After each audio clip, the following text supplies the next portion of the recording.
Good afternoon or good morning, wherever you may be zooming in from. Welcome to our session, Supporting Success Through Authentic and Effective Family and Community Engagement. We're happy you're able to join us today. We'll be getting started in a minute. Just want to wait a few minutes to let everyone in. While you are waiting, if you can answer the question in the chat that I will drop now around identify one thing you wish to gain from today's session. So as you're waiting, if you can identify one thing that you wish to gain from the session today.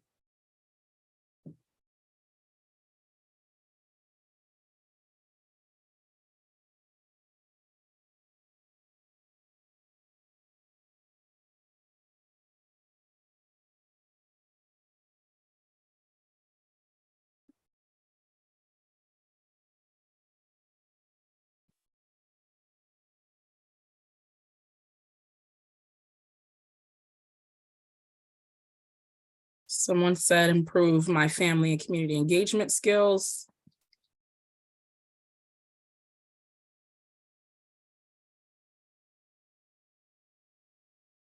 Best practices for engaging community through authentic, affirming mindset.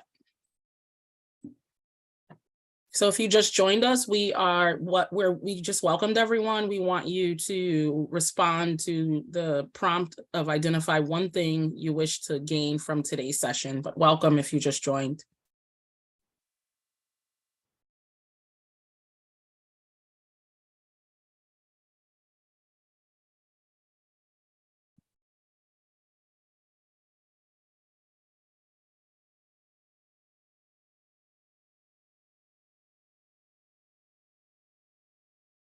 Ideas for engaging families in a new early childhood impact table. New strategies to reach and positively impact families in our community. See a lot of different answers. I know everyone is joining from different spaces and roles and different sectors, so it's interesting to see the different responses. Engaging families from rural areas who may not have access to the internet.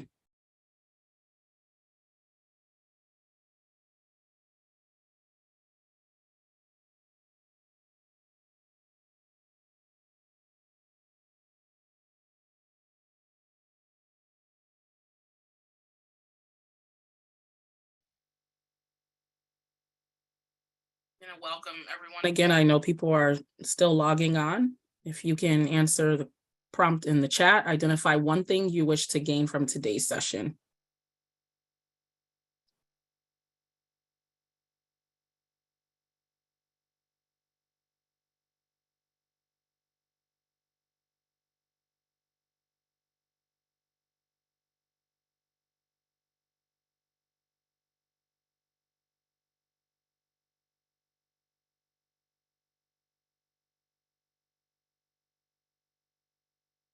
So we'll give it one more minute and then we will start the session. In the interest of time, just want to make sure that we have time to hear from our featured presenter, Dr. Karen Mapp. And I know you all are excited to be able to engage in the conversation today.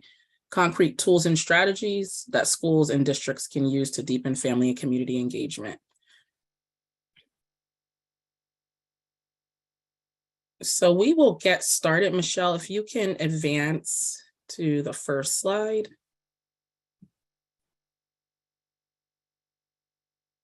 So welcome everyone to Ed Redesign's Institute for Success Planning virtual learning series. This is series number 2 of a 3-part series. We will be focusing on family and community engagement today, and we have the honor and pleasure to have Dr. Karen Mapp join us, and I will do a formal introduction in a few minutes. But before that, I just wanted to frame the conversation in regard to how we enter the work as Ed Redesign, and then how family engagement should be centered in the success planning work, or just overall relationship-based, more individualized supports for young people. So at Redesign, if you are not familiar, we seek to provide every child in the US, particularly those living in poverty, with the opportunity to succeed in education and life. And we do that in 3 ways. We do some field work, where we work with several communities of practice, doing personalization work through our success planning work, and then also collaborative action work through our children's cabinet work. We build the broader movement around both of those areas of work, and really thinking about the systemic change piece and policy work as well. And then also digging deep in research and providing tools and best practice strategies for the work that we're partnering with communities on. I just wanted to lift before we focus on the roles of families in this work and how important it is to not only engage with families, but partner with families. I just wanted to set the context around our need to really consider that there is still a gap in equitable access and opportunity, and that race, place, and income is still serving as determinants of school and life success for young children, which should not be the case. And also acknowledge that young people exist within an ecosystem. So all of the systems that we see around that circle are young people and their families are engaging with, including their family and their communities, and really being intentional about how we create partnerships and through lines to make that navigation easier, and that families are centered in the way that we are helping young people navigate the ecosystem for success in both school and life. And we do this through a cradle to career mindset of really thinking about how are there supports and opportunities to eliminate barriers, but also create opportunities. And that is from early childhood to college and career, and really thinking about this being cross-sector work. The only way that we are going to remedy some of the things we just named around the inequitable access and opportunity and some of the spaces that our young people are in is to be able to look at systemic change. And that includes not only providing supports and opportunities, but also looking at some of the systems and policies that are impacting young people across the continuum, cradle to career. And for us in the success planning space, we really are honing in on personalization. So what does it mean for every young person, every child, every youth, no matter where they are, whatever age and stage, for them to be able to have what they need to be successful inside and outside of school, and that there is a system that diagnoses their needs and strengths. As a young person myself, growing up in what some people would have considered impoverished circumstances, which I don't consider that, because I believe my community and my family gave me everything I needed to be able to succeed. There were supports in addition to that support from my family, and really thinking about how do we move past the zip code, in my case, where I was 5 to be tested and then to be put in a lottery to go to a good school and got bussed out of my neighborhood. How do we avoid some of those things and work with families to support their young people and make sure that everyone has more equitable access and opportunity? So when we think about a personalized approach, that's my one story, right? But everybody has their own story. And I'm quite sure all of you can point to a person or some support that helped you get to where you are today. So we're thinking about not a one size fits all approach, but how do we look at more individualized relationship-based supports? And we do that through success planning. So success planning is a practical approach for school and community leaders. And we're thinking about a 360-degree view of children's strengths, interests, goals, and challenges, and really thinking about how we work with the student, their families, and other caring adults, including their navigator, to be able to create a system of supports and an actual action plan for them to be able to understand the journey that they need to take, and that this is not by happenstance that opportunities are provided for some and not all. And when I say all means all, including some of the students that are often marginalized in our school systems and in our communities, and that the goal is broader social and economic mobility for everyone. And we do that with success planning being grounded in the 10 principles that you see on the screen. And then I just want to talk a little bit about, before I introduce Dr. Mapp, a little bit about how we do this work. And then I will turn it over to Dr. Mapp after an introduction. So there are 4 components to success planning, and that includes a navigator, who is a caring adult that walks alongside the young person and works with their family and other caring adults to be able to help them navigate all of the things and through a whole child approach to be able to think about their success overall, and that there is an actual plan of action where that is monitored and they are able to see what their next level of work is, and then a system of supports to provide all of the things that are identified. And then there is data that informs the practice. And on the side, you'll see it says coordinated by a children's cabinet.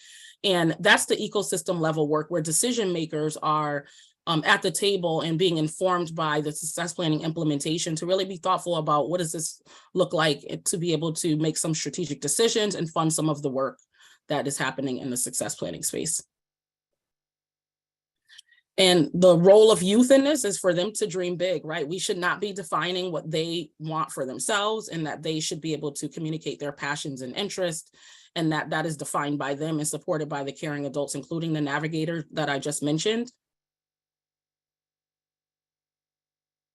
And then the navigator, as we talked about, that role is as a guide, and they coordinate not only programs and services, but the adults around the young person to be able to make sure that the needs are met and that every student feels seen, known, and understood and supported. It's unfortunate that we do have young people to this day that if you ask them who's the caring adult or who's someone that they can turn to if they have a need or they want to explore something new, and sometimes young people cannot mention one person, and that's something that we want to avoid, and families play a large role in that. And then we also want to make sure that the navigators are connecting with families so that they can understand the needs of the young person well.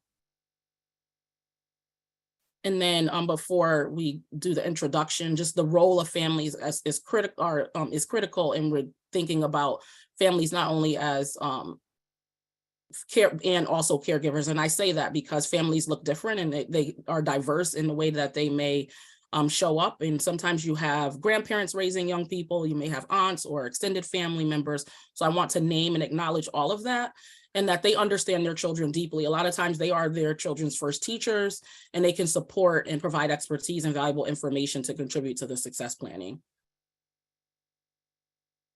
And then last but not least, realizing a shared vision of success for all. It's hard work. So we talk about all of the frameworks and the support and the tools, but any of us doing this work on the ground, which rather I did work locally or nationally, we know that it takes trusting relationships and partnerships and humility and reciprocity for everyone to be able to realize a shared vision for all children and young people. So with that, I'm going to drop in the chat box. I want you to answer, how are you currently engaging families in your work?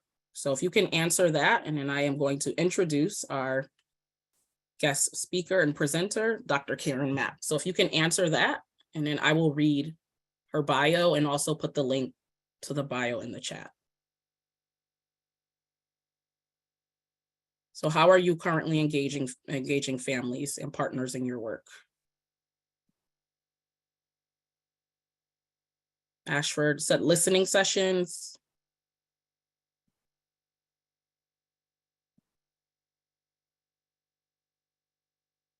Listening tours, preschool development grant, parent advisory group. Bringing families into conversations surrounding school governance and structures. Newsletters, dismissal procedures, meeting with them to determine the barriers. Families are engaged in individual success planning throughout the year. And focus groups. So while we're doing that, I am going to read the bio. Before I read the official bio for Dr. Mapp, I've had the pleasure of working with Dr. Mapp in several different settings, and she is a wealth of knowledge in not only the family engagement space, but just her overall experience that she brings to the work. And I've been lucky enough to be able to engage with her in various ways. But for today, I'm going to read the bio, and then we are going to turn it over to her for a presentation. While she presents, what we ask is that you hold all questions. We do have a Q&A period after that, but I will introduce, without further ado, Dr. Karen Mapp is a senior lecturer of education at the Harvard Graduate School of Education and the faculty director of the Education Policy Management Master's Program. Over the past 20 years, her research and practice has been the cultivation of partnerships among families, community members, and educators that support student achievement and school improvement. Dr. Mapp holds a doctorate and master's of education from the Harvard Graduate School of Education, a master's in education from Southern State University, and a bachelor's degree in psychology from Trinity College in Hartford, Connecticut.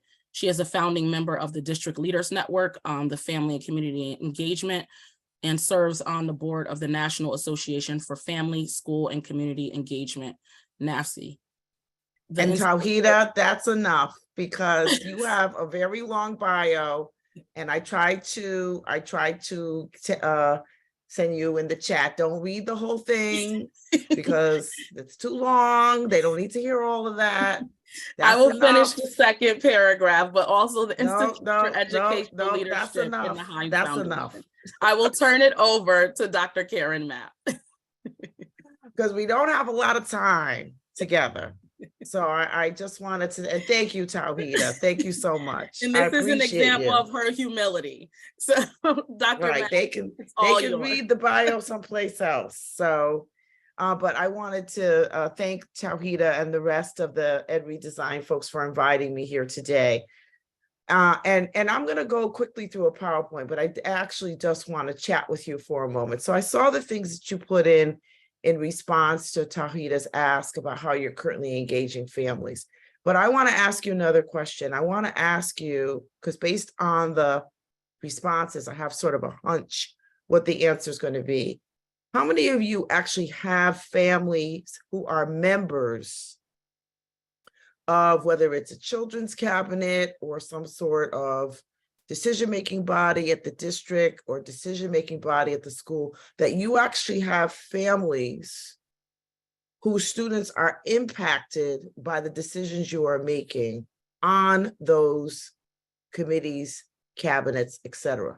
If you could do either a thumbs up or a raised hand so that I can see. So you have families as co-designers and co-decision makers on these decision-making groups. So you're not just doing focus groups, you're not just doing listening tours, you actually have families as members of these groups. So do a thumbs up. Let me do it again, because I know some of them went off before I was finished. Do a thumbs up if you actually have families as members. Okay, so I see a few thumbs up, but it's not the majority of the group that is here today. Okay, so I'm going to be talking to you about why it's really important for us to shift maybe our mindset about the role of our families. Because what we really want is our families to be in the position, to be at the table with us, to be making these decisions. Because a lot of times what we're not doing is we're not asking the people who have the most expertise in our community about what should be done.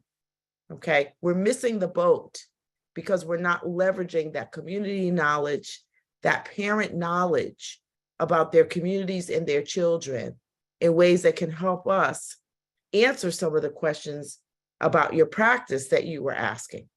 Okay, so I just wanted to ask that question to raise that awareness that that's where we really should be going, is including our families in these decision-making entities. Okay, so I'm sharing my screen. And what I'm going to do quickly is to talk a little bit about a couple of things. First of all, why partnership with families is so important. The other thing I'm going to talk about is what we are now seeing as a result of partnerships during the pandemic. And then I'm going to be moving into some best practice recommendations for you. Okay, so we're going to try to get all this done in a very short period of time. Some of this is going to be, I think, a way to get you excited about thinking about some new strategies for family engagement. And both Tauhida and I are going to be offering you some resources so that if you're interested in leaning into this work a little bit more intentionally, there are going to be resources for you to do that. Okay, so the reason why I'm calling this talk Everyone Wins is, again, because it's absolutely true. And it also was the title of a new book that I've published with Scholastic, with some of my colleagues, Ann Henderson, who has been a writing buddy for years, and then some of my students, both current and former. So Stephanie Cuevas and Martha Franco are both students who graduated with their doctorates. Stephanie is a professor now at Chapman University in California. Marta is actually a superb teaching fellow. She's helping me out a lot. And Susanna Ewart is one of my master's students. One of the things that I try to do as a faculty member is to include my students in my writing. So that's why you see them there as authors. So Everyone Wins is actually the 5th installment of the evidence series. Some of you may have seen a book called A New Wave of Evidence, and that was published 20 years ago. And what we did in that book, and what we've done in this book, is we've summarized the research for you on the impact of family, school, and community partnerships. And so this book looks at about 40 studies. And what I'm going to share with you is what we now know about the impact of engagement. And this is, of course, new research. So we are feeling like we're up to date with what we can say about the impact of these partnerships with families. And so one of the things that I learned from my colleague and mentor, one of them at the Ed School, Susan Moore Johnson, was that when you do research, you should be able to talk about what are the big headlines from that research. What are the big themes that jumped out from the research that you've done? So when we reviewed these studies, there were 2 big themes that jumped out at us. First of all, you know, a lot of you use or hear the term return on investment. And if you've heard me speak before, you know, I like to talk about a commercial adaptation of return on investment was the commercial back in the day with Clara Peller. And she was the older woman who would scream out, "Where's the beef?" And this was a Wendy's commercial. Some of you may remember, those of you who are shaking your heads, we've all just dated ourselves, by the way, right? Because when I say, "Where's the beef?" commercial to my students, they look at me like I'm crazy. But so what she wanted to know was, what's going to be my return on investment? If I'm going to spend my hard-earned dollars, you know, make the trip to your establishment, what am I going to get out of it? And so when we did the first 4 evidence series books, we were really focused on what is the return on investment for the students. But what's happened in the last 20 years is that people are now doing research on what is the return on investment of the adults that support the students. So we now have evidence that talks about how these partnerships help educators, help schools, help communities. So I'm just going to quickly go through some of what we know. And then these studies also began to share with us, what do high impact strategies look like to cultivate and sustain partnerships with families? So we have more evidence about what do high impact strategies actually look like. So just quickly for our students, these are the impacts that we see when we partner with our families. I'm not going to read through all of them. Take a look at them. You'll see some that are really important to us. We want to make sure our students have self-esteem. We want to make sure that we see higher graduation rates, attendance at post-secondary opportunities. They have a better attitude about schools, better attendance, and of course, higher grades and test scores. Now, here's some of the new research that we looked at. So the return on investment isn't just for our kiddos. We actually see that when our educators partner with our families, we see shifts in biases and deficit-based thinking that they may have had about families and community members. There's no better way to shift how we think about each other than having us work together on a project. So what we see is that when our families and our educators come together, a lot of that deficit-based thinking about families begins to dissolve.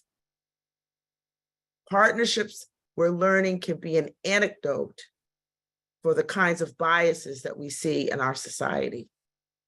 So we talk about, you know, vaccines for the pandemic.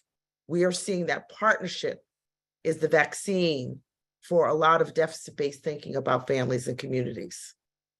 So we have, of course, an increased awareness of what's happening in the community in terms of multicultural awareness and and appreciation. We find that our educators are saying because they're learning from families about their children, they're giving the educators strategies, so they're being more successful with the children in their schools. And there's just stronger morale. We're seeing that teachers and others don't leave schools, don't leave organizations that have strong partnerships with families because they feel like they're part of a team. They find the work more satisfying. For our families, we're actually seeing that they are discussing and saying, because of my partnership with my children's schools or after school or other programming, I'm having a better relationship with my child because I'm also learning. So you see, this is a very reciprocal relationship. The educators are learning from families. The families are learning from educators. Much better rapport, of course, with teachers and school staff.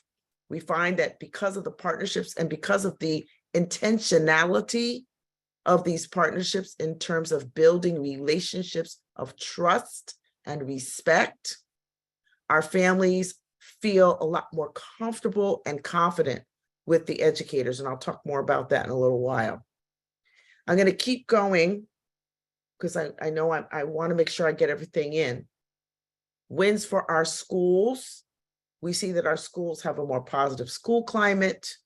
There's higher morale among everybody in the building.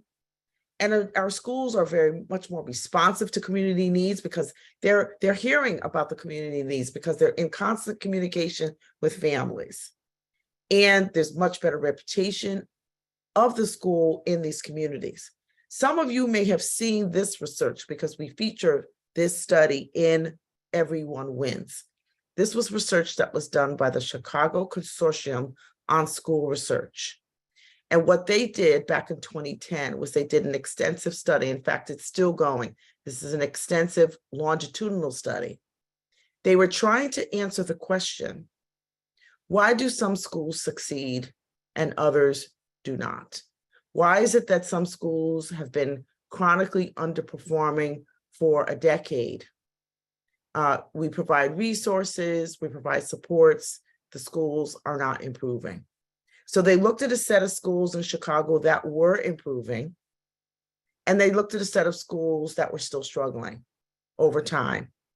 And what they found out was that it's not just one thing that is responsible for a successful school. There are 5 ingredients. They call these the 5 essential supports. So I want those of you who like to cook or bake to think about the essential ingredients in a recipe, that if you leave one of those pieces out, doesn't work, okay? Last night I made a chicken dish and I forgot one of the ingredients. It was okay, but it wasn't great, okay? So it's one of those things where all the ingredients have to work together towards making a school successful. So what are the 5? There has to be a strong leader at the helm who drives the change. And I'm sure, you know, Tawhida, there's probably conversations about this in your group. What does strong leadership look like? It doesn't mean somebody who has an authoritarian style. It's somebody who's not afraid to share power. That's a whole other lecture that we could do at another time. What else? There's got to be strong professional capacity throughout the whole building. Everyone from the front office staff, the school counselors, the nurses, the lunch folks, everybody in the place feels like they're a member of a professional community and they're a member of a learning community. You have to have a student-centered learning climate. When I was deputy superintendent for family and community engagement for the Boston Public Schools, I would do a lot of school walkthroughs, and I can tell you that I could tell within 5 minutes of walking in that building whether it was a student-centered learning climate or an adult-centered learning climate. I could tell by the way people talked about the children. I could tell by the way people talked about the families. So it's got to be a place where the question always is, what's best for the children? what's best for our community, not just what's best for us. Good, strong instructional guidance and professional development. But look at what's there as number 3. That circle is it's not smaller than the other 4. Parent and community ties, their way of expressing family and community engagement. The rectangle on the right-hand side up there is the classroom. Some of you may know Richard Elmore's work. So this is the instructional core, the relationship between the student, the teacher, and the content. All 5 of these elements impact what happens in that classroom, whether the classroom is going to be successful or not. So my question to you is, do you all, in your capacities, in your work and the people you work with, does everybody understand that family and community engagement is as important of an ingredient as the other 4 things on this screen? Is family and community engagement prioritized to that level? Because a lot of time when I work with districts, what happens is that they say, Dr. Mapp, we really are leaning into family and community engagement. But when I really start asking questions, there's no infrastructure. There's no resources targeted towards building partnerships with families. So the question is it talk or is it real? It's real when I see it on your budget sheets. So that's the question I have for you to think about today. Is family and community engagement seen as an essential ingredient to the improvement of your schools? Because if it's seen as an add-on, oh, well, when we start to really focus on curriculum and when we really start to focus on teaching and learning, after that, we will get to family engagement. That is not best practice. It's got to be a core element of your plans to improve your schools, not an add-on. Okay? In terms of wins for districts and communities, again, we see a lot of positive return on investment when we engage our families as full partners, So we've had plenty of evidence that tells us that engaging in partnerships with our families is key. But as we all know, there's still a lot of resistance to this idea, and there's a lot of reticence about it, okay? So this past year, actually the past 2 years, I've been in conversations with educators. We particularly had a small group of us that met pretty regularly during the pandemic, because as you can well imagine, people were calling frantically during the pandemic, because then all of a sudden they began to realize how important engagement with families actually was, because as Pedro Noguera says, there was no education that happened without our families during the pandemic. So I was getting a lot of calls from all those places that had been resistant to family engagement. But we started to ask ourselves, why has there been so much resistance? Even though there's actually been about 50 years of research on the power of engaging families. And my educators were the ones who came up with this. They said, the root cause of a lot of the resistance, Dr. Mapp, is actually that we don't value our families. And so the question then we then asked was that, well, why don't we value our families, particularly our families who are in underserved communities, our families who may look different than us, may speak different languages? Why is that? Well, around that time, I was reading the book Caste by Isabel Wilkerson. It's an absolutely fabulous book. I highly recommend it. And she talks about the caste systems that have existed throughout sort of the human condition. And she particularly looked at the caste system in India, the caste system that existed during the Third Reich in Germany, and the caste system that exists here in the United States based on race. And she talked about how it's in the air, it's in the water, it's in our systems. And she used the metaphor of us following that usher in the theater. If we get there late, you've got to follow them with the flashlight. we follow them aimlessly, correct? So she says, as we go about our daily lives, caste is the wordless usher in a darkened theater, flashlight cast down in the aisles, guiding us to our assigned seats in a performance. The hierarchy of caste is not about feelings or morality. It is about power. Which groups have it and which do not. It's about resources. Which caste is seen as worthy of them and which are not. Who gets to acquire them and who does not. It's about respect, authority, and assumptions of competence.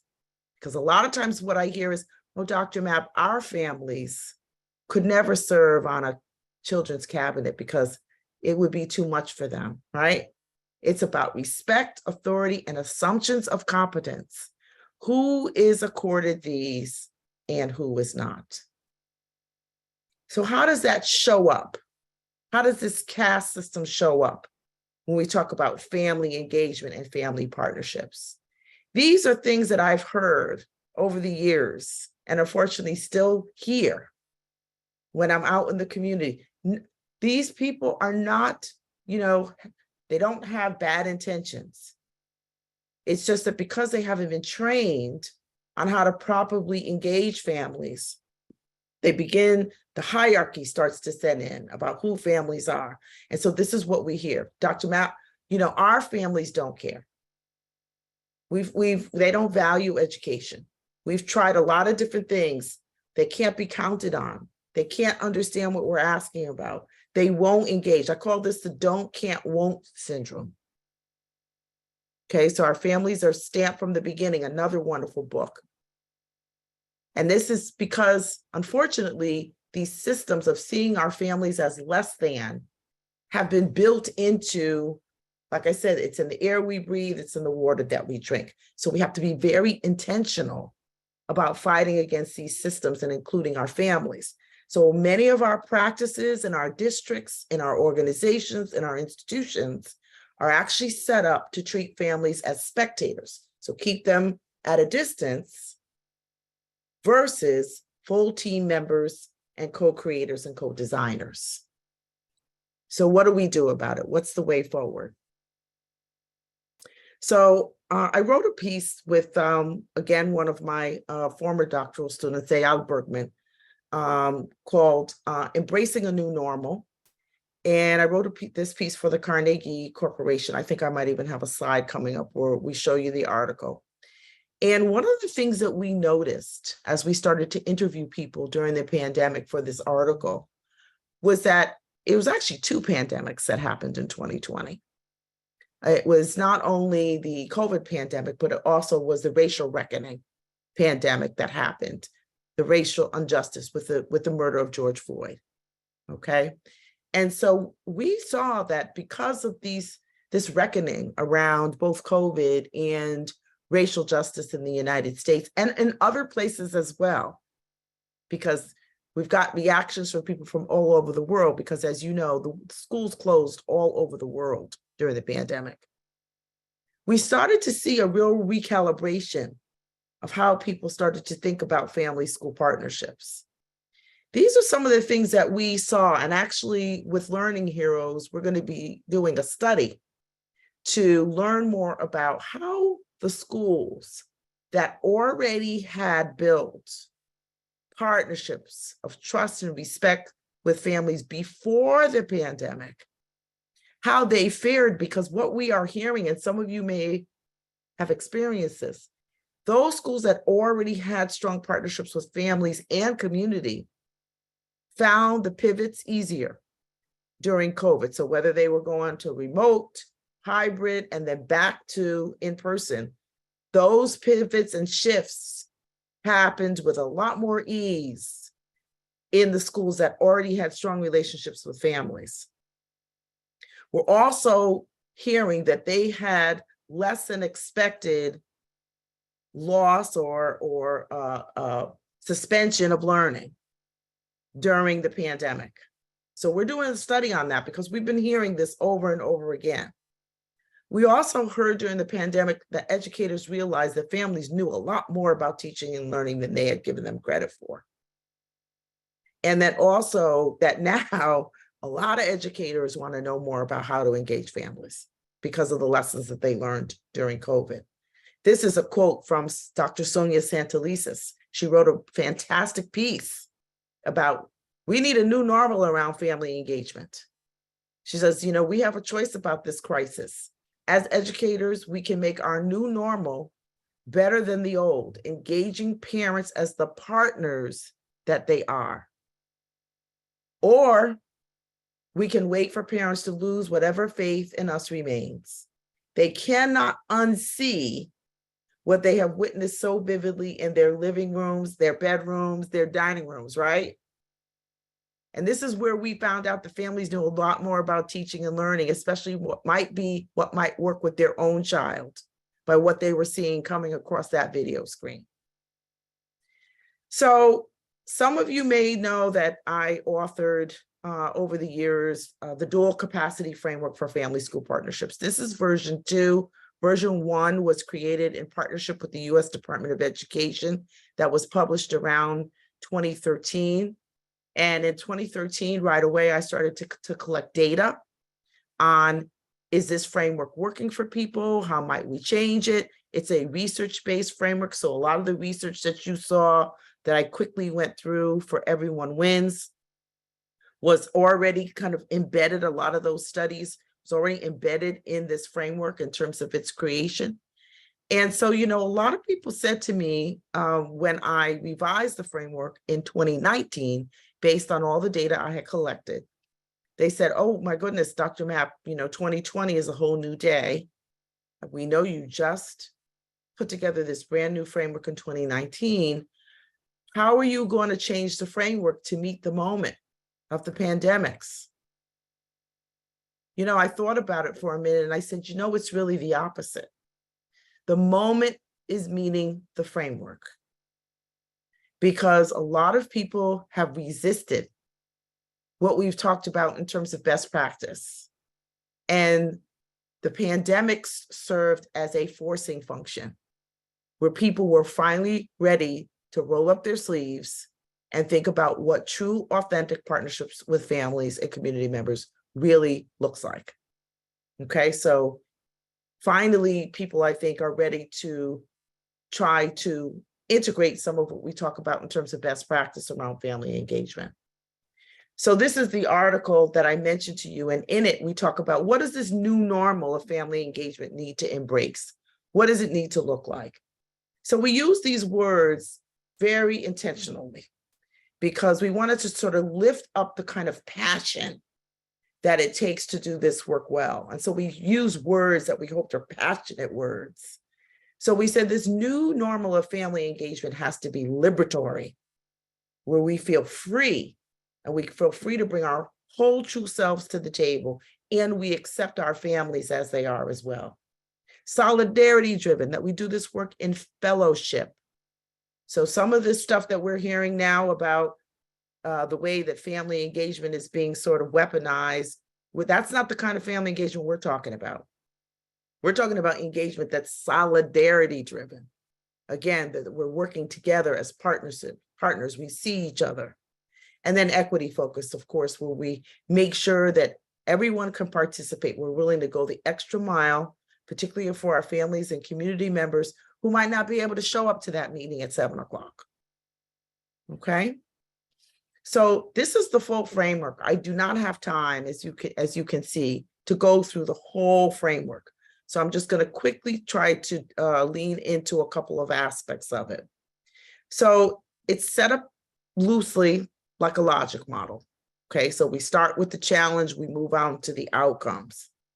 The challenge, I've talked about them briefly, but there's challenges for both educators and families to be engaged right now. The big one for our educators, and I'll dare say for the educators who are on the screen, I'm going to ask you to respond to this. How many of you in your pre-service training in becoming an educator or any of your training about working with communities, did you get a full course on family and community engagement? Full 12-week course. Let me see thumbs up. All right, I'm looking through both screens. I don't see anybody. Oh, I see one. Okay. So out of all the folks that we have, the 68 people that we have here today, maybe only 1 or 2 people had a full course. This is part of the problem. Family and community engagement is a skill. And so professional development is needed to bring up your capacity to build these partnerships with families. Our families also have not seen good examples of partnership. And for many of them, they may feel pretty disrespected by our school systems. So we have some real challenges to the work. So what do? So the purple section of the framework is where we really try to articulate what are the best practice strategies that you could use to engage your families. And we say that these are the essential conditions. This is the foundation of good, strong work on family engagement. So we have 2 sets of conditions, process conditions, and these are the things that every single one of you on this screen can incorporate into your practice. And then organizational conditions. This is that infrastructure that I talked about. I know you're serious about family and community engagement when there are budget items and there are resources and your leaders talk about family engagement as a systemic part of the work. So the work, your individual work, needs the infrastructure to continue to do the work. So, this is why sometimes I go to districts, you see 1 or 2 schools that are good at this, but the whole system isn't. Well, that's because there's no systemic intentionality and resources around making this a strategy for all schools. So the one thing I want to talk about a little bit more is I really wanted to emphasize this first process condition. So there are 6. And these, again, are the foundational pieces of any family engagement strategy that you put into play. The first thing, and I know it seems obvious, but so many times I see this skipped over, you have to be intentional about building relationships of trust with your families, particularly in communities that have been so disrespected over centuries. And I say that because my colleague Sue Hung talks about generational disrespect. So if you think about our families, that a lot of what they feel about schools has been passed down for generations. So that one email or that one text message that you send out is not going to cut through all of the generational disrespect our families have felt. So you have to be really intentional about building relationships of trust. And our Chicago Consortium on School Conditions and Supports also identifies what are the elements of this trust, this relational trust that you're going to have to create with your families. So you've got to build respect. You've got to let them understand that you're competent and that you feel they're competent. You got to show them integrity and personal regard. And one of my students, again, Ayal, this is what he does. He's put together sort of a checklist to talk about, am I really respecting my families? Do I really listen to them? And I mean listen to them and respond to them and respect them, regardless of who they are, without bias. Do I demonstrate that I'm competent and that I feel they're competent as adult caretakers? Do I keep my word? When I was deputy superintendent, I can tell you there were times that my families came for me. And I was real tempted to just say, okay, I'll do this or that. And that would have been a mistake because I wouldn't have been telling the truth. And then do I show all families that I see them as people and not as objects? So that's the relational condition I really want you to think about is, are we intentionally building trust and respect with our families and our community? How are we doing that? Are we letting them know that we care? Are we letting them know that we respect them? The other conditions are that our work needs to be linked to learning and development. Our families do not want to come to an event to learn about rules and regulations. They want to come and learn about how can I support what my children should know and be able to do. We need to see our families through an asset-based lens. I've already talked about that. Our practices have to be culturally responsive and respectful. We need to see this work through a collaborative lens where our families are really working with us, that we're not doing things to families, we're doing things with families. And our work needs to be interactive, meaning that we all learn best when we can get some dirt under our fingernails and actually practice what it is that we're actually trying to put into place. And then finally, the conditions. I've talked about these. As leaders, we need to be talking about how family engagement is a systemic strategy, that we need to be integrating family engagement into all of our work. So whether it's IT, human resources, but especially teaching and learning, and that we need to make sure that we have resources that are dedicated to this work. So Tawhida, I'm going to stop here because I know we only have about 10 minutes left, and I want people to be able to ask questions.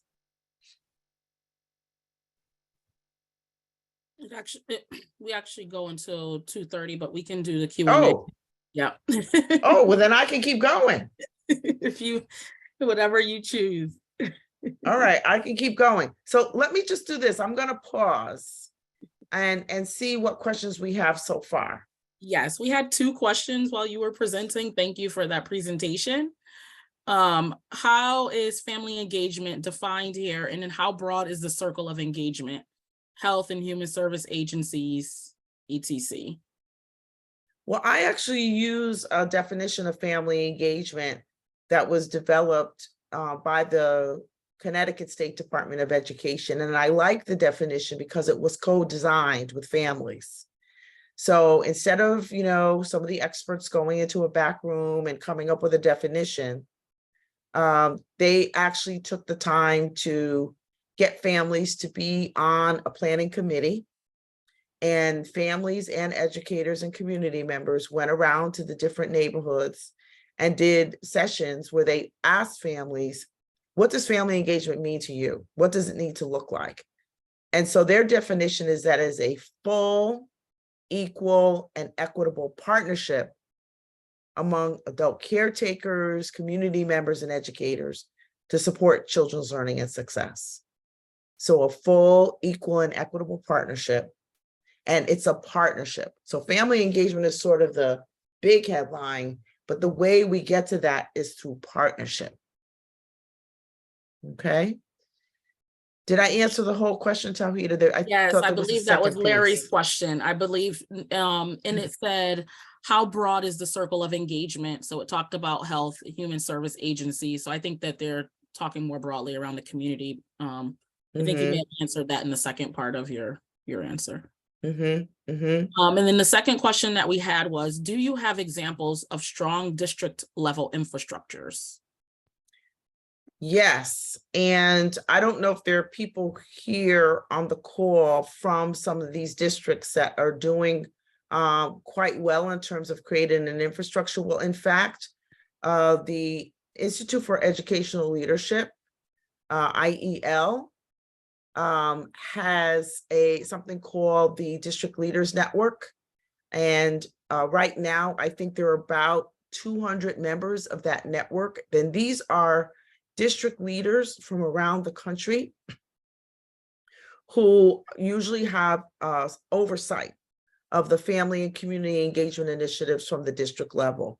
Many of them report directly to the superintendent, so they have cabinet level positions, and they are a part of creating that type of infrastructure for the district. So some examples would be Philadelphia, Baltimore City Public Schools, Richmond, Virginia. So these are places that are taking this work quite seriously, and they've built sort of this web of engagement that cascades throughout the system. And because a lot of these folks are on the cabinet level, they're pushing their colleagues to say, okay, how is family and community engagement integrated into this particular initiative that you want to roll out? Have you spoken with families? How can we be more impactful when it comes to engaging family voice and getting some co-design in terms of family and participation?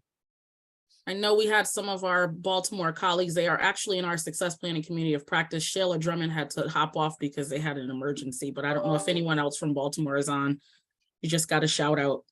I don't think we had any more. Oh, so we just had another question that came in. Not every interaction of engagement. So for those who may have not had decision-making power, how can we advocate for more authentic engagement that's meaningful for families? Victoria, could you say more about what you mean? Yeah, so currently this definitely is a grow area for us. And in terms of interactions, of course, not every interaction is engagement, but unfortunately, sometimes in the eyes of leadership, that's what it's called, or that's what it's recognized as. And so in terms of when it comes to someone who may not have decision-making power, but has relationships, I guess, what would be, I guess, your thoughts around how that person can advocate or can model that authentic engagement to make, those spaces more meaningful? Because we have like homework diners for like families to come and eat, and kids to do their homework and different things like that. But in a sense, like it's interacting, but it's not always a way to authentically engage. So I guess I wanted to get your thoughts on that. Okay, Victoria, thank you. And, one of the things that we talk a lot about in the family engagement field and the community engagement field is the difference between involvement and engagement. So, and we've actually tried to move away from the term parent involvement or family involvement. Actually, I think that it's pretty obvious why we now say family, because we want to make sure that we are sending a message that we're talking about all adult caretakers. But involvement is transactional, right? Where engagement is sort of more transformative. And so, and it requires, sort of a full, our whole selves when we're engaged with someone versus just the involvement piece. And so we're really trying to sort of move people away from thinking about this parent piece or this community piece as just being a transaction, and that it's more really, we're talking about how are we going to work together in full partnership to transform the world for our children and for our communities. So it does take time. And the one thing I can say is that when you yourself start to engage in that way, it sort of has a ripple effect. You can only sometimes be responsible for what we call your own sphere of influence, but you have to be able to use that sphere well. You have to be willing to sometimes lean in, to speak up, to say, well, maybe can we at least try it this way? Let's do a pilot. You've got to push. And then, or you incorporate some of these conditions into your own practice. You work on building your own capacity. And then as you do your work, Carol Johnson, who was the former superintendent in Boston, used to say to me, Karen, you do your work well, and you'll be surprised at the ripple effect that it has on others. So you might have to be a model for what engagement looks like versus involvement. And I know that can be frustrating, and it feels like, it takes a long time to do that. But as your sphere of influence grows, changing the practices in your own sphere of influence is really the first step. We have another question from Stephanie. And before we do that, there was just a comment. I just want to make reference to Jolene's comment. Thank you for sharing that in the chat box. She talked about her own implicit bias. And sometimes you may represent the community you're from, but also have your implicit biases as well. So she kind of named that in the work that she's done around that. So I just wanted to lift that up. But the question from Stephanie was, what do you think are the biggest mistakes when creating a family engagement strategy? Not engaging the families and creating the family engagement strategy is the biggest mistake. And I see it all the time. People say to me, Dr. Mapp, why is it that our families aren't coming to these events? I said, did you ask them? No. Well, maybe you should start with them. Or, someone asked a question, I think earlier, about they wanted to get better about engaging their high school and middle school families, because I think we all know that in middle and high school, family engagement tends to drop off. Part of that is we're our own worst enemies as educators, because we start to signal to parents and family members that they don't need to be as engaged as the kids get older. And that could not be further from the truth. We've done research that shows that young people, adolescents, say that they think family engagement is more important during their adolescent years than at any other time of their lives. Now, the way we do it shifts. Kids in high school, not cool to have families come in and sit in on the classroom. They don't like that at all. I've interviewed them. They hate that. But Miss, they tell me, tell our families like what we should be doing to prepare for college. Give them the information. Have conferences with them. Talk about that. Let them know what we should know and be able to do at the end of 9th grade, 10th grade, 11th grade, 12th grade. Tell them what the standards are. Give them examples of what good writing looks like. This is coming right out of the mouths of the children, right? So what a lot of times we don't do is we don't ask. And so that's the biggest mistake, is not asking. We have a question from Christina Cho. What are some strategies and supports that district leaders can use to help school leaders shift their mindsets to deeply value and implement practices for family engagement? Christina, I really think that this is where the intentionality and the organizational conditions really come in, because those shifts are only going to happen with training. There's no way that a school leader or a district leader can say, go do family engagement better, and then not give people the training and not give them the supports. Because again, we saw it when I asked you all to give me a thumbs up if you had prior deep intensive training on family and community engagement, and we only had maybe 1 or 2 thumbs go up. So a lot of unlearning has to happen around family and community engagement. People have learned, remember we talked about the caste system? They've learned very bad, ineffective strategies that have their roots in the caste system. So consequently, we have to unlearn a lot of the things we've learned about how to engage our families. And really, I think the only way to do that is through some real intentional professional development. We'll take one more, and then if you want to finish up your presentation, sure. And then we'll do a few more questions. Is there anyone who had another question? We'll take Victoria's, and then we'll finish up the presentation and do a few more questions after that. In spaces where there is historical harm, who is best to build new relationships, and how do those shifts occur? Great question, Victoria. Great question. So there's several strategies. Now, one of the things that I want to have you think about a little bit with these conditions is that, when we looked at these process conditions and organizational conditions in the framework, and actually I'm gonna go back to sharing because I want to sort of show this as I'm talking about it. So I'm going to go back to the process conditions. Okay. So I want you to think about a bicycle. And Victoria, I promise this is getting to your question. So hold on, just hold on 1 second. I want you all to think about a bicycle, and I want you to come off mute, and I want you to tell me what are the essential parts to every single bike. So just shout them out. Wheels. Yep. Brakes. chains, Mm-hmm. Frame. Handlebars. Gears. Mm-hmm. Brakes. Mm-hmm. So we've heard brakes, handlebars, frame, gears, probably seat, wheels, okay?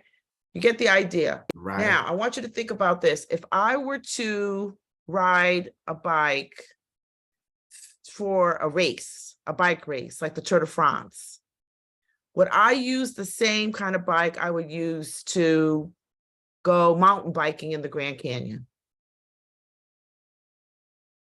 No, right? I see people shaking their heads no. So somebody come off mute and tell me what would be different about the two bikes?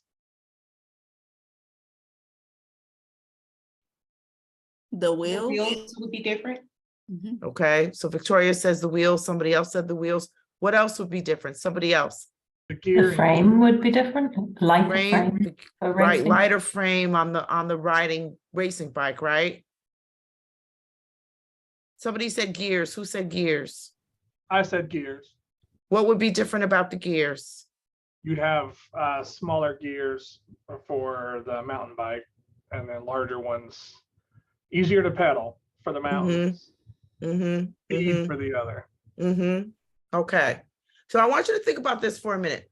We just said that every bike has to have, gears and a frame and, handlebars and all that.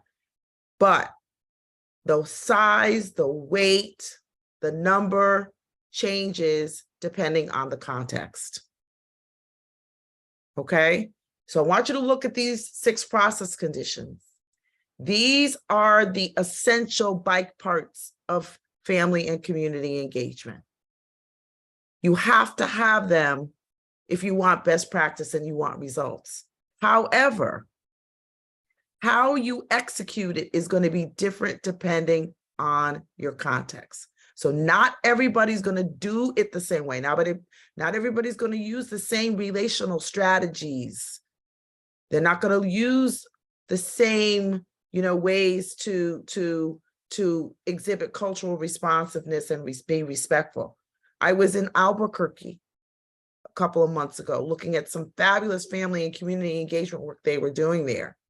A lot of you are probably familiar with the strategy of home visits. In Victoria, this is one of the things that a lot of places do to try to build trust with families. However, in Albuquerque, with a very strong Native American community, because of the generational disrespect, home visits are not appropriate. The elders in those communities said that we're not going to do home visits. Okay? They do something else. I forgot what they're called, but they're relational building visits, but they're not done in the homes. They're done in local supermarkets. They're done in the libraries. They're done in other places. So you see, they're still using a relational trust strategy, but depending on what the needs are in the community, that strategy might shift. So in this case, it's the teachers that are doing these, I forgot what they're called. There's something like solidarity visits or justice visits. They're doing them, but they're doing them differently than they might do them in Baltimore or in New York City. And sometimes they're done with family ambassadors and representatives, but it usually needs to be done with someone from the school because you've got to break down that image of the school being this oppressive place. So families need to see us educators being different with them than what they saw in the past. So it is very, very important for, if we're trying to make changes at the school level, that the school people show up and go the extra mile to engage and embrace our families. Some people can only do it through Zoom, but they make sure that the first 15 minutes, everybody's sharing their stories. That's another way that we can actually build relationships, is by sharing our own story. Why are we in this work? Letting families hear about how we love their children, how we love the community. Tawhida knows this. I tell my students, first class, for my family and community engagement class, if you're going to be in this work and you don't think that you can love fully the families and the children, the communities you serve, you're not in the right line of work, and I will help you with some career counseling to move into something else. This is love work, people. And I know we don't always use that word, but it's a very important word to use in this sector. Because this work we're talking about, relational, linked to learning, asset-based, culturally responsive, collaborative, interact. These are words that go into a love relationship. And I'm not afraid to lean into that and say that, because that's actually what this is. So when you talk to people who do this work, they talk about love. And so I don't want you to be afraid to talk about love when you talk about this work, because that's really what this is, and it's what it requires. So Victoria, that's how we start to change the mindset of our families who have felt disrespected, is by showing them some love. I hope that answers your question. Okay, so I'm going to keep going. So I've talked about, I want you to be thinking about too, are we creating infrastructures to support this work?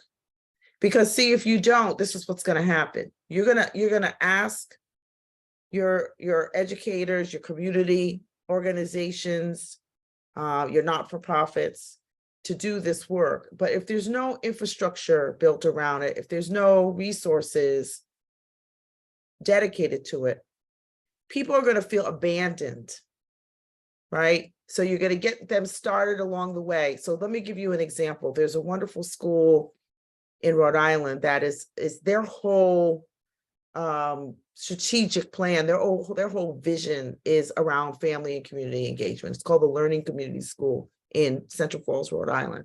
Some of you may have heard of the school. And their teachers said to me, we're not afraid to lean into these relationships with our families. We're not afraid to really engage our families, because we know we have so many supports here at the school. So because when you start building these relationships with your families, they're going to start telling you things. So they're going to start telling you, I'm food insecure, or, I'm being evicted from my home, or, I'm in an abusive relationship, or, I struggle with drug and alcohol abuse, or I have a family member that does, or I have an elderly parent at home that I'm taking care of and including my children. So as big families begin to trust you, they're going to start telling you these things. Now, if you're an educator, or if you're working in a not-for-profit and you hear this, you might be tempted to say, oh my goodness, what am I going to do with this information?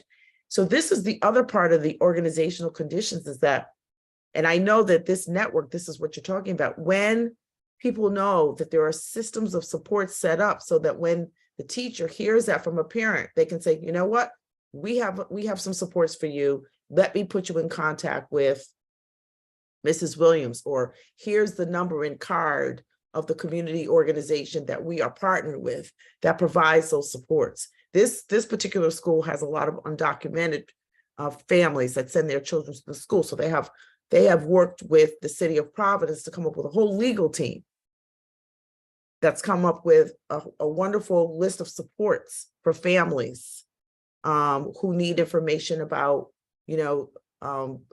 what happens if by some horrible thing, something happens where a family member is targeted for deportation. What are your rights? What can you do? Who can you call? They have that all set up. So when a family member says to a teacher or to a school counselor, these are some of the things that I'm dealing with, because they have worked together with their community-based organizations, the teachers know that they have people they can turn to support their families. So this is another form of organizational conditions. Now, how do they know which systems of supports are needed? Again, they've asked their families. Their families are a part of the design of the supports that get connected with the school. They don't make, the educators did not make assumptions about what the families needed, because a lot of times they make the wrong assumption and then families feel not seen and not heard. Okay. So when you start incorporating these conditions into your practice, what ends up happening is that the adult system, so, you know, Tawhida showed that ecological system around the child. What starts to happen is that everyone in that system starts to change in positive ways. And Monica Higgins, who is one of our faculty members at the Ed School, you know, a lot of times we use the term capacity building. So after all, this is the dual capacity building framework. And it's dual because what I'm trying to emphasize is that capacity needs to be built on both sides, both us as educators and practitioners in the work, and also families, because in a lot of cases, what I see is that some of these initiatives are just focused on building the capacity of families. So there's parent workshops and there's all sorts of things to build the capacity of families. But as we saw a few minutes ago, when I asked all of you, how has your capacity been built around this? Very few of you have had an opportunity for that to happen. So it's a dual capacity building framework. So what happens when that happens and we start incorporating these conditions, Monica talks about, you know, when we say capacity building, what do we mean? We see people's capacity being built in 4 areas. We call them the 4 C's. So their skills and knowledge. And a lot of times that's where people stop.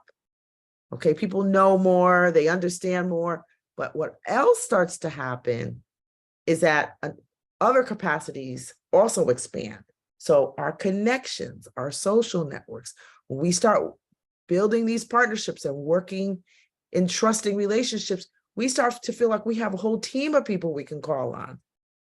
And that's why I think a lot of educators and people who are working in community-based organizations that have these great partnerships with families stay in those jobs because it's so fulfilling.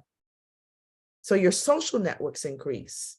What else happens? We already talked about this. We see the research. Our cognition, our beliefs and values about each other start to shift. And then finally, we feel a lot more confident in doing this, because I can tell you right now, I do a lot of work with new teachers and they are scared to death. They will tell you, once you build a relationship of trust with them, they are scared to death to talk to families. And again, a lot of them didn't have any training in their pre-service programs. They are very intimidated. Well, what happens when we start to build their confidence, build their capacity, they become a lot more confident in being able to make connections with families. So once that, we're starting to move into sort of the outcomes, right, of the conditions. So once that infrastructure, that ecology around the child starts to improve, well, what happens is that now we've got families and educators and others that are working together in partnership. That solidarity-driven partnership that I talked about. We tried to sort of connote this with like a puzzle piece, these 2 pieces fitting together. And I actually have to give a shout out to Scholastic, because they literally gave me their design team to come up with this logic model and this framework, this very colorful framework. So I'm very appreciative of them for that. So now we've got people, families, educators, practitioners working together in partnership. And there we have that return on investment when it comes to our kids and our schools. That's what all this is for. Okay, we're not just doing this because it feels good. It has an outcome for our kids. And we also talked about for our families, for our communities, and for our schools. So these are some of the additional supports. I've sent Tawhida these slides so she can, and I know she has some supports for you as well, but obviously we have the book Everyone Wins. I think the book that's more designed with, got a lot of how-to strategies in it, is Powerful Partnerships. We wrote that book for educators who are trying to do this work. There's a lot of tips and tools and examples in that book. IEL has a National Family and Community Engagement Conference. Last year, there were 3,500 people there in Los Angeles. This year, it's in Philadelphia. Lots of wonderful workshops from some of the districts from around the country that talk about what they've done. We have an institute in July, which is a 4-day deep dive into family engagement. And NAFSCI is an association that has a lot of great information around family and community engagement. And Scholastic, I've actually partnered with them. They actually have a professional development series where they will come in and work with school teams. And those school teams can include community partners. Okay. So Thank you so much, Dr. Mapp. I dropped the link to the Institute in the chat box, and I believe that that's July 17th through the 20th. I actually, before I was a student at Hugsy or before I was working at Harvard, participating in that as a practitioner. So I encourage you, if you are available to do so, to take advantage of that. Just want to thank you for all of your knowledge. We do have one more question, and then we'll do a closeout with a formal thank you. And that was from Larry. If anyone else wants to, we may be able to take one more after this. He recognized your reference to Wilkinson's work, and given the embedded and multi-generational caste racism here, there are larger systemic issues that need to be addressed first that affect authentic, successful family engagement. What conditions are permissive of this happening? Is there an anecdote that comes to mind uncovering cultural unconscious bias? I smile because as we were planning this, Dr. Mapp and I talked about this being an entire different conversation around what has to happen for you to even start the work. But Dr. Mapp. So, Larry, maybe you could come off mute, because when you say, are you looking for an example? I just want to make sure that I know. Yeah, well, my point is, like, another way to frame this is that the challenges of authentic family engagement are a symptom, or the problems are a symptom of systemic racism. So I'm making the case, referencing Wilkerson's work on, we got to address systemic racism head on. And we've sort of, I believe, as a society, we're just starting to do that, as you referenced. So I'm wondering, so are we really, I'm challenging you a little bit, like, are we working around the edges really on the tactical level? And we really have to address this big issue, that's the elephant in the room, our own unconscious biases. And further in the chat, I referenced Ginwright, or his work of looking in the mirror and looking at ourselves in the 4 pivots. So I'm wondering, do you have examples where you've seen systemic racism addressed in a direct way that has led to more successful family engagement? It has to be integrated into any discussion of successful family engagement. So I'll give you an example that might seem small, but I think it's what you're talking about. So with home visits, I always strongly recommend that before any community embarks on home visits, that they get trained. And best training is offered by the Parent Teacher Home Visit Project out of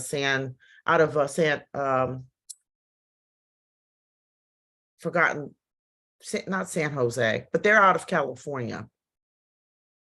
And as a part of the training, they straight up talk about biases.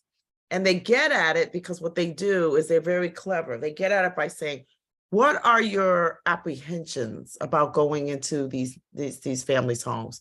And as you can well imagine, people will start to talk about, in code sometimes, about the violence and this and that. And then that is their entree into saying, well, let's talk about where that comes from. Where do those biases come from? And so all of that gets discussed. And they talk about, if you bring those biases into the family's home, they're going to see that, they're going to feel that. And so they do role plays. They have, actually, families are part of the training. So talk about co-design, right? And they make sure that they have families from different racial and ethnic groups, so that people get a chance to, in a community of care, and I use that term very carefully. I don't say safe environment. I say in a community of care, because learning means you have to be willing to feel unsafe, right? So, but it's in a community of care where they let you know that it's okay to struggle. They talk directly about, that's the first day of training. So you see how they have embedded it into They don't just say, okay, we're gonna do home visits and here's how you do a home visit. They know that the biases that we all carry with us are gonna have an impact on how that home visit is done and whether it's going to be successful. When I do my work, I have a 13-week course. I'm in week 5 of it right now. My students will tell you the first week, that is where we go. We talk about, we're going to turn the mirror on ourselves and we're going to figure out, they write a paper called a Ghosts in the Classrooms paper or Ghosts in the Environment paper, where they have to talk about what are some of the biases that might stand in the way of you doing this work. That's the first assignment. So yes, I think, Larry, what I'm saying is that, you know, when we're talking about family engagement, we've got to bring all this stuff in. It can't be left to the sidelines. But if we can create communities of care where we can talk about these things openly, I think that's it's hard to do, right? I think it has to be facilitated. It's hard to do. But if we don't do that, then what happens is some of these strategies can be done with harm. Yes. And not with care. What I like about that is it breaks down the power that we're all vulnerable together. So, and that's what makes a community of care. Yeah. And we're learning together. Yeah. Thank you. Thank you for asking. And I think that was a good last question to end on. So before we end with our thank yous, if you can identify one thing you learned and will incorporate into your future work. So there was a lot shared by Dr. Mapp. If you can identify one thing you learned and will incorporate in your future work. So thank you. I know everyone is coming from different spaces, cross sectors, some in school districts, some in communities, some in social services, but think about what you just learned and implications for your work. I want to take time to thank Dr. Mapp again on behalf of the Education Redesign Lab and as the director of the Institute for Success Planning. Thank you for all the knowledge that you shared. Thank you for being a mentor to myself and others in the field. Thank you for showing up and speaking truth to what is often a messy and complex conversation, but you always bring your energy and your willingness to be able to bring us all together and call people in instead of out. And I always appreciate that. And just as always, learn from you, but everybody else on this call had the opportunity to see what I was talking about earlier. So no long bio needed. You got to see firsthand the power and the implications of what Dr. Mapp brings to the table. And we look forward to continuing to partner with her. I will drop the link once again to the Institute in the chat box so that you all can, if you have the opportunity to do so, to participate in that. But there are also other opportunities where she is speaking and promoting her book that you can look at. And I encourage you to take part in that as well.